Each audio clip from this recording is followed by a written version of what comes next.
Iran के खौफनाक और तबाहकुन हमलों ने अमरीकी जंगी तैयारों को भागने पर मजबूर कर दिया। उर्दन और कतर की एयर बेसिस से अमरीकी तैयारे दूसरे ममालिक में मुंतकिल किए जा रहे हैं। ये दूसरे ममालिक कौन से हैं जहां पर अमरीकी तैयारे मुंतकिल किए जा रहे हैं, और क्या वहां से अब ईरान पर हमले किए जाएंगे? इस बारे में अज़हर अली खान से बात करते हैं। अज़हर भाई, उर्दन और कतर ये दो ऐसे ममालिक हैं जहां पर अमेरिका के बहुत ज़्यादा तादाद में लड़ाका तैयारे और ड्रोन्स मौजूद थे, लेकिन ईरान के तबाहकुन हमलों के बाद अमेरिका ने अपने लड़ाका तैयारे और अपने ड्रोन्स यहाँ से मुंतकिल करना शुरू कर दिए हैं, और सैटेलाइट तस्वीर भी शो करती हैं कि अब वहाँ पर तैयारों की तादाद तकरीबन ना होने के बराबर है। ये तैयारे किन ममालिक में मुंतकिल किए गए हैं, और जहाँ पर मुंतकिल किए गए हैं क्या अब वहाँ से ईरान पर हमले किए जाएंगे? असल में हुआ ये था आदिल भाई कि बहुत ज़्यादा हमले किए जा रहे थे ईरान पे, और फ़िज़ाई हमलों की भी कोशिशें की जा रही थी। हर तरफ से उस पर दबाव बढ़ाया जा रहा था, और ये जो मिलिट्री बिल्डअप किया था अमेरिका ने यहाँ पे लाके अपने असासे, जो फ़िज़ाई असासे हैं, मुख्तलिफ़ तैयारे हैं, इनके ज़रिए वो सर्विलेंस का निज़ाम भी बढ़ाया दिया था उन्होंने। अपनाए हुर्मुज़ के पास भी, ईरान की तरफ भी, और उस पर अटैक भी बहुत ज़्यादा किए जा रहे थे। उसके बाद ईरान ने यह तय किया कि जब तक हम इनकी फ़िज़ाई ताकत को उनके घर में जाकर नहीं तोड़ लेंगे, हम उनको शिकस्त नहीं दे पाएंगे। इसीलिए ईरान ने अटैक करने शुरू किए, ड्रोन अटैक्स करने शुरू किए, बैलिस्टिक मिसाइल के अटैक करने शुरू किए, और बहुत ज़्यादा उसकी तादाद बढ़ा दी। उनके कोऑर्डिनेट्स, एग्जैक्ट कोऑर्डिनेट्स पे हमले करने शुरू कर दिए, प्रिसीजन के साथ वार करने शुरू कर दिए। और ख़ास तौर पर वो लड़ाका तैयारे और ड्रोन्स जो हैं उनके हैंगर्स को निशाना ज़रूर बना रहा था। बिल्कुल ऐसे ही है, हैंगर्स में खड़े खड़े उड़ान से पहले, रनवे पे आने से पहले उन तैयारों और ड्रोन्स के परखचे उड़ा दिए गए, उन हैंगर्स को तबाह कर दिया गया, और तबाह करने के बाद उनकी सैटेलाइट तस्वीर सबूत के तौर पे पेश की गई, ताकि कल को अमेरिका ये ना कह सके कि ऐसा कुछ नहीं हुआ था। अब अमेरिका क्या कह रहा है? अमेरिका कह रहा है ऐसा कुछ भी नहीं हुआ, लेकिन उसका दर्द महसूस करें आप कि वो एक एक करके अपनी चीज़ें यहाँ से उठा के ले जा रहा है, और हंगामी तौर पे ले जा रहा है। हंगामी तौर पे ये लोग रनवे पे टेक ऑफ कर रहे हैं, फ़ौरन अपने तैयारे निकाल रहे हैं। अब इसमें बहुत सारे तैयारे थे, इसमें F-35 तैयारे थे, इसमें F-15 जदीद तरीन तैयारे थे। अगर एक भी आप तबाह कर देते हैं तो $96 मिलियन का, $120 मिलियन का नुकसान बहुत आसानी से हो जाता है। अब इन्होंने MQ-9 रीपर ड्रोन, अभी बिल्कुल जिसे आप आसान अल्फाज में पन्नी पैक ड्रोन कहते हैं, जॉर्डन की एयर बेस पे अपने एक हैंगर के अंदर 10 उड़ाए हैं इन्होंने, और एक ड्रोन की कीमत आप देखेंगे तकरीबन 30 से लेकर $45 मिलियन के दरमियान में है। तो अगर 10 आपने उड़ा दिए तो आप अंदाज़ा लगाएं कि 300 मिलियन से लेकर $450 मिलियन का नुकसान तो सिर्फ ये 10 ड्रोन की सूरत में, सिर्फ 10 ड्रोन की सूरत में हो गया। हेलीकॉप्टर्स जो तबाह किए गए बड़े बड़े कार्गो के लिए, जिसके बारे में कल आपने बताया भी था कि पूरे हॉस्पिटल उठा के ले जाते हैं, वो फील्ड हॉस्पिटल्स।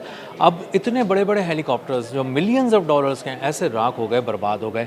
तो जिस तेज़ी के साथ वो अपनी बग़ैर कोई फ़तह हासिल किए अपनी चीज़ों को, अपने असासों को गंवाते जा रहे थे, उसके बाद उन्हें अंदाज़ा हुआ कि यहाँ से भागने में ही आफियत है। तो उन्होंने क्या किया?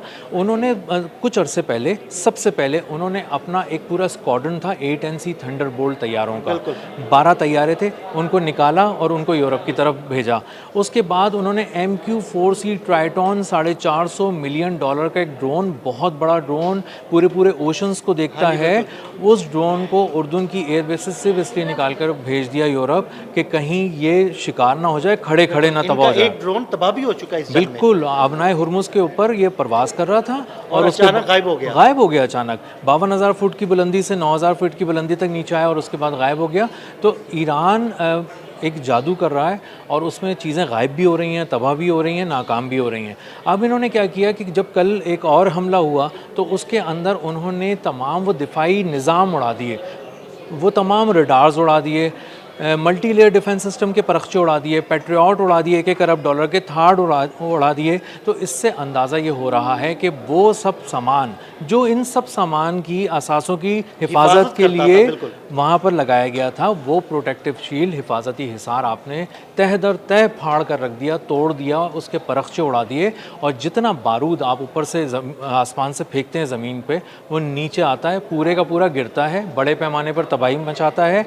और प्रिसाइजली चूंकि गिरता है तो वो अब हाउसिंग यूनिट्स को भी तबाह कर रहा है। अब वो जगह जहाँ पर अमरीकी फ़ौजी क़याम कर रहे थे, रह रहे थे, अब वो सुकून से वहाँ सो भी नहीं सकते। तो इसीलिए तो बहुत ज़्यादा खबरें आ रही हैं अमेरिकी फ़ौजियों के मारे जाने की, और ट्रंप भी जो है ना बड़ा गुस्सा कर रहा है कि जी हमारे फ़ौजी मारे गए, उन फ़ौजियों को मारे जाने की वजह से ईरान को इसकी कीमत चुकाना पड़ेगी।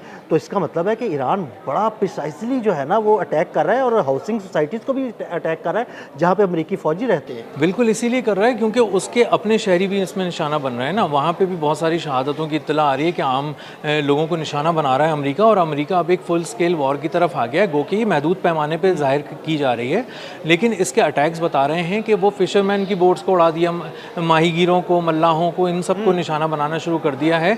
और वो IRGC की बोट्स कह रहे हैं उसको, स्पीड बोट्स की आड़ में।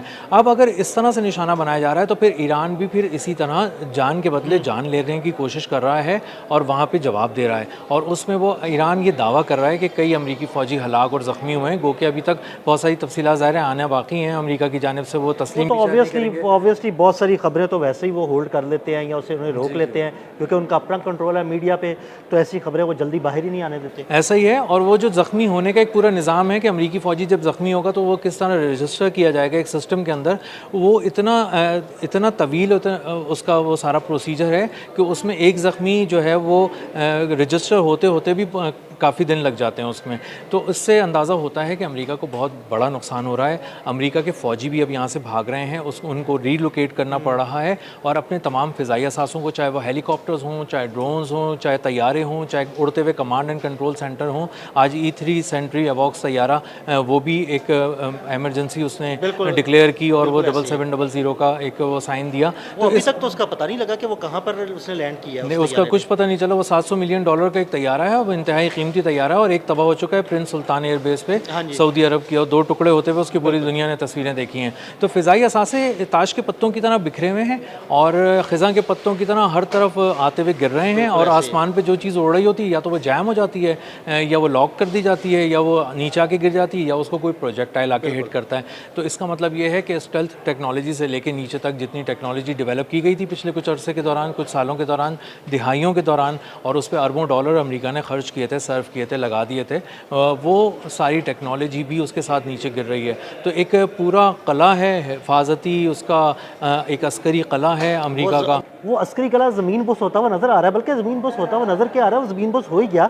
अच्छा, मुझे ये बताइएगा कि उर्दन में तो ये एयर बेसिस तकरीबन खाली कर ली गई हैं। सुना है कि अल अदीद एयर बेस जो कतर में है वो भी तकरीबन खाली कर दी गई है। जी बिल्कुल ऐसे ही है। वहाँ पे वो अपने तैयारों की तादाद एक एक करके कम करते जा रहे थे, क्योंकि वहाँ जब पिछली एपिसोड पे हमले हुए थे और उसके बाद अंदाज़ा ये हुआ कि वहाँ से हमले करने के लिए अगर आप उड़ेंगे तो आप इंतहाई गैर महफूज हो गए। तो उसके बाद उन्होंने अपने तैयारे वहाँ से हटाना शुरू किए और महज 17 तैयारे वहाँ पर रखे। लेकिन अब सेटेलाइट की जो इमेजेस पिछले कुछ अरसे के दौरान आए उसमें पता चला कि उन्होंने खामोशी से 17 तैयारों को कम करके 3 कर दिया। हाँ जी बिल्कुल, वो सेटेलाइट तस्वीर मेरी भी नज़र से गुजरी है कि वो 17 के बाद सिर्फ 3 रह गए। 3 रह गए, और उसके बाद ये इत्तलात भी आ रही हैं कि वो 3 भी वहाँ से हटाए जा रहे हैं। तो इसका मतलब ये है कि अब वो फ़िज़ाई असासे वो समेट के ले जा रहे हैं। अच्छा अज़हर भाई, सिर्फ फ़िज़ाई असासे ही समेट के नहीं ले जा रहे, वो फ़िज़ाई असासों के साथ साथ अपनी फ़ौजी ताकत भी समेट के लेके जा रहे हैं। जाहिर बात है उस तैयारे को उड़ाने के लिए एक पायलट चाहिए या 2 पायलट चाहिए, जो भी है वो नेविगेटर और पायलट, तो वो उसे उड़ा कर लेके जाएगा, उसके अंदर तो उसको उड़ा के लेके जाएगा, तो वहाँ से फ़ौजी ताकत भी उनकी कम होती जाएगी। बिल्कुल ऐसे ही है। और वो वहाँ पे जब ये सारी चीज़ें आप हटा लेंगे, जब कीमती जवाहरात हटा लेंगे, तो फिर सेफ की ज़रूरत भी नहीं रहेगी। और वो सेफ क्या है, वो थार्ड है, वो पैट्रियट है, मल्टी लेयर डिफेंस सिस्टम है। तो ये बहुत सारी चीज़ें यहाँ से उठा के ले जा रहे हैं और यहाँ से ले जाके 2-3 जगहों पे इसको डिवाइड कर रहे हैं। कुछ वो यूरोप भेज देते हैं जिसके बारे में उनको ये अंदाज़ा होता है कि फ़ौरन नहीं बुलाना उनको, वो यूरोप भेज देते हैं, वरना वो इसराइल की मुख्तलिफ मिलिट्री बेसिस पे फैला कर रख रहे हैं और इस बात को भी इंश्योर कर रहे हैं कि कहीं उसको इसराइल इस्तेमाल ना कर ले कहीं। और ये साफ अल्फाज में कह दिया है कि जो हमला करना होगा वो अभी फ़िलहाल हम ही करेंगे ईरान पे। इसराइल वरना उसका नाम लेके अमेरिका का बहुत सारे हमले कर रहा था और वो सारे जो हमलों के खुमियाजे थे वो अमेरिका को भुगतने पड़ रहे थे। तो अमेरिका अब अपने बहुत सारे तैयारों को वहाँ पे ले जा रहा है, ख़ास तौर पे अपने रीफ्यूलिंग टैंकर्स को वहाँ पे उसने खड़ा कर दिया ले जाके मुख्तलिफ़ किस्म की जो एयर बेसिस हैं वहाँ पे इसराइल के अंदर। और वहाँ पर अब कोई अगर अटैक लॉन्च किया गया तो वो इसराइल की ज़मीन इस वक्त बहुत गर्म हो चुकी है, बहुत ज़्यादा लाइमलाइट में दोबारा आ चुकी है और इसीलिए इसराइल चाह रहा है कि किसी तरह अमेरिका ही इस जंग के अंदर सामने रहे, उसको ना कूदना पड़े, क्योंकि अगर उसको कूदना पड़ा तो ये एनालिस्ट कह रहे हैं कि एक तो वो हार जाएगा दूसरा वो 12 दिन के अंदर ख़त्म हो जाएगा इसराइल, उसके पास सारा असला ख़त्म हो जाएगा और उसके पास ये ताकत नहीं है कि वो ईरान जैसे बड़े मुल्क के साथ हार्डली 8-10 दिन भी खड़ा रह सके। बहुत शुक्रिया अज़हर भाई ने बड़ी तफसील के साथ इस सारे मामले पर रोशनी डाली। मज़ीद अपडेट्स के लिए मैं फॉलो करते रहें। अदील अहमद और अज़हर अली ख़ान को इजाज़त दीजिएगा। अल्लाह हाफ़िज़।